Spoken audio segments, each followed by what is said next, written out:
আচ্ছা আচ্ছা, আমি কি বলছি, অনেকক্ষণ তো গল্প হলো, এবার একটু গান বাজনা হোক নাকি? গান বাজ, আরে বাসর রাত জাগবো, একটু গান বাজনা হবে না? যদি বাসর ঘরে গান বাজনাই না হয় তাহলে তো বাসর ঘরের মজাটাই মিস হয়ে যাবে, তাই না? ও আচ্ছা, ঋষি কোথায় গেল বলতো? বাসর রাতে নিজের বউকে ছেড়ে কোথায় ঘুরে বেড়াচ্ছে ভগবান জানে। ভাইকে নিয়ে আর পারা যায় না। দিদি দিদি, আমার মনে হয় দাদা ভাই তো অলরেডি জানে যে এখানে নাচ গান সব হবে, তাই জন্য ভয় পেয়ে এখানে আর সত্যি সত্যি জামাই বাবু মানে এত ভীতু না। আমার কি ভাই তো অনেক সাহস। আর যাই হোক, আমার দাদা ভাই একদম ভীতু নয়। হ্যাঁ সে তো আমি দেখতেই পাচ্ছি, সেই জন্য তো এখানে আসেনি। নিশ্চয়ই কোনো কাজে ব্যস্ত আছে, এরকম বলতে নেই না। কাজ মানে বিয়ের দিন বউকে ছেড়ে কাজ করতে গেছে? সিরিয়াসলি এত বোরিং না জামাই বাবু? না না, শোনো, এটা কিন্তু এটা কিন্তু আমি আমার বোনদের সঙ্গে সহমত। ঠিক আছে ঠিক আছে, তুমি বোরিং বোরিং, তুমি বোরিং তুমি বোরিং, আমি মোটেই বোরিং। বোরিং বোরিং বোরিং, কোথায় বোরিং? জামাই বাবু বোরিং, তোমরা সবাই বোরিং, আমি একদমই বোরিং। ও বাবা, যা বুঝতে পারছি এদের ঝামেলা আজকে মিটবে না। দাদা তুই বস, আমি দেখছি, ভাইকে ডেকে আনছি।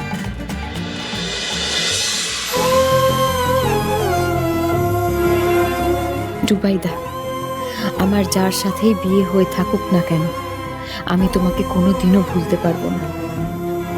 তুমি আমার মনে ছিলে, আছো, আর সারা জীবন তুমিই থাকবে। তোমার জায়গা আমি কাউকে কোনোদিনও দিতে চাই না, আর পারবো না। জুবাইদা কত ভালো ছিল, সবসময় হাসতো, কত মজা করতো, কত হেল্পফুল ছিল, কত কেয়ারিং ছিল, আমাকে কত ভালোবাসতো।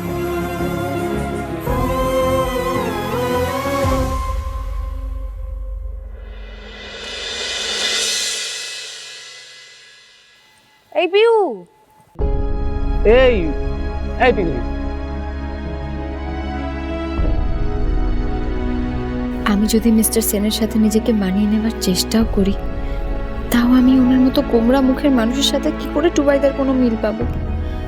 টুবাইদার মতো কোনো গুণ ওনার মধ্যে কি কোনোদিনও থাকতে পারে আদেও? দি ভাই বুঝলে, দাদা ভাই এখানে নেই বলে দাদা ভাইয়ের চিন্তায় একদম হারিয়েই গেছো মনে হচ্ছে।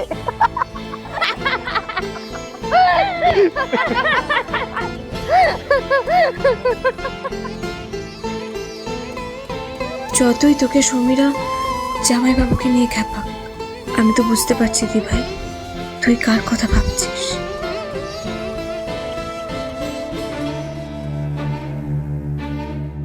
ঋষি ঋষি, আমি বলছি, এখানে দাঁড়িয়ে থেকে আর সময় নষ্ট করো না। তুমি যদি আমার কথা আগে শুনতে না, তাহলে এই দিনটাই তোমাকে দেখতে হতো না। হ্যাঁ দেখো, মা না থাকলে সম্পর্কে বয়সে আমি তো বড়, কিন্তু তোমরা তো কেউ আমার কথা শোনার প্রয়োজনই মনে করো না। দেখে সেসব কথা আজকে থাক, এরপর থেকে দেখবে যে সবাই আমার কথা শুনে চলছে। বেশি জল বেশি দূর গড়ানোর আগে এই চিটিংবাজ মেয়েটাকে বিদায় করো।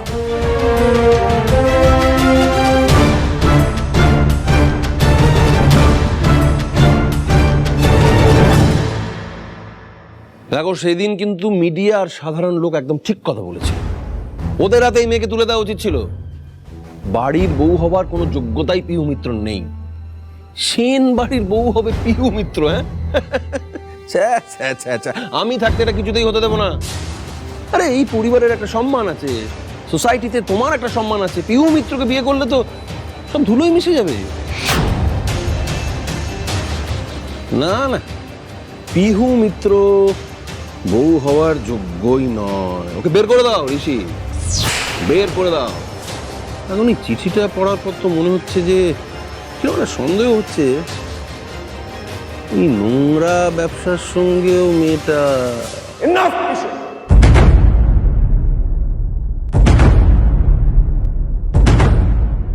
Enough.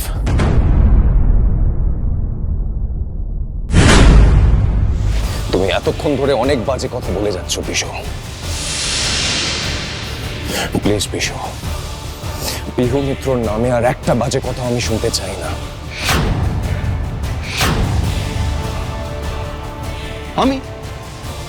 আমি কেন বাজে কথা বলবো? আমি যে সত্যি তাই তোমাকে জানালাম। দেখো তোমার হাতে কি প্রমাণ, চিঠিটা তো পড়লে তুমি।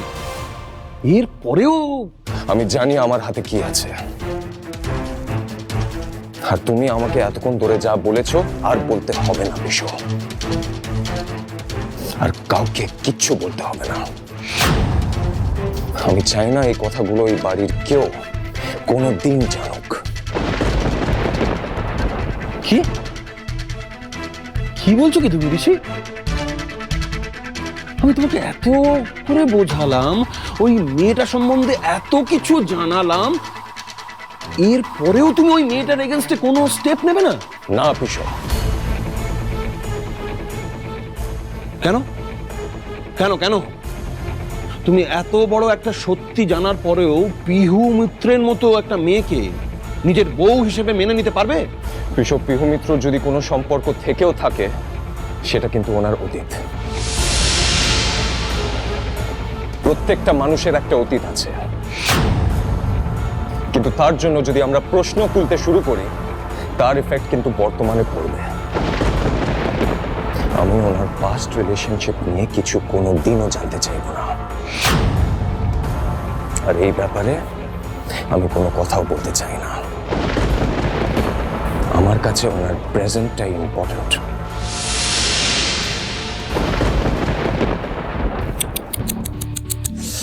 তোমার জন্য আমার খুব আফসোস হচ্ছে ঋষি, বিশ্বাস করো। তোমার মতো এরকম ব্রাইট স্মার্ট ছেলে একটার পর একটা ভুল ডিসিশন নিয়ে যাচ্ছ তুমি। তোমাকে আমি চোখে আঙুল দিয়ে সত্যিটা দেখিয়ে দিচ্ছি, তুমি কিচ্ছু করছো না। অথচ তোমার বাবার কথা ভাবো, কত বড় মনের মানুষ ছিলেন উনি, কি তার বিচার বুদ্ধি ছিল ভাবা যায় না। আর তার ছেলে হয়ে তুমি এরকম আমার ব্যাপারে এত ভাবতে হবে না পিসু, তুমি নিজের কথা ভাবো। ভেবেছি ঋষি, ভেবেছি বলেই তো তোমাকে আমি সাবধান করে দিচ্ছি। এরকম একটা মেয়ে এবাড়ির বউ হলে এবাড়ির মান সম্মান থাকবে না ঋষি। আমি বাড়ির বড় জামাই, এবাড়ির মান সম্মান যাতে অক্ষুণ্ণ থাকে সেই দিকটা তো আমাকে দেখতে হবে না ঋষি। তুমি আমার থেকে অনেকটা ছোট। এই বাইরের মেয়েগুলোকে তুমি এখনো চিনতেই পারোনি। তুমি চেনো না, জানো না, এরা না সুযোগ পেলেই মাথায় চেপে বসে। আমি তোমাকে সাবধান করে দিচ্ছি ঋষি, আমার কথা শোনো। তুমি জেনে শুনে এইরকম একটা মেয়েকে বাড়ির বউ করবে? পিসু, this is your final warning. এই নিয়ে এই বাড়িতে আর তুমি কোনো কথা বলবেন না, আর স্পেশালি আমার দিদির সামনে। আমি চাই না আমার দিদি এসব কিছু জানতে পারো। ভাই,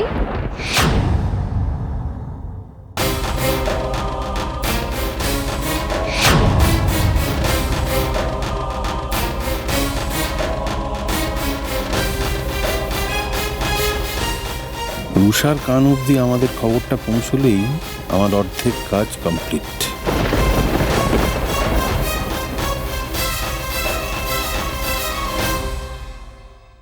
এই পিহু, একটা খাসা গান শোনাও তো দেখি। গান? মানে যেটা শুনে দাদা ভাইয়ের মনে একদম ঝড় বয়ে যাবে, বুঝলে তো? তবে না বাসর রাত জাগা সার্থক হবে। এক্স্যাক্টলি। যদি এমন একটা গান ধরো যাতে দা ভাইয়ের মনে একেবারে ঝড় ওঠে। এ বাসর রাতে যদি বরের মনে ঝড়ই না উঠলো, তাহলে কি আর বাসর রাত সার্থক হলো বলো? এটাই তো সুযোগ।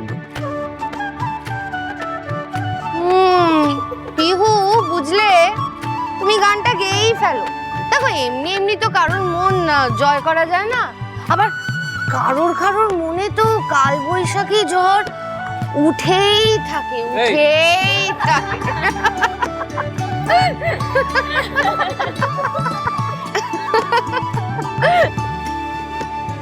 এই পিহু, কি হচ্ছে তোমার? বিয়ের পর তো কনের মুখ এরকম গোমরা হয়ে থাকার কথা না।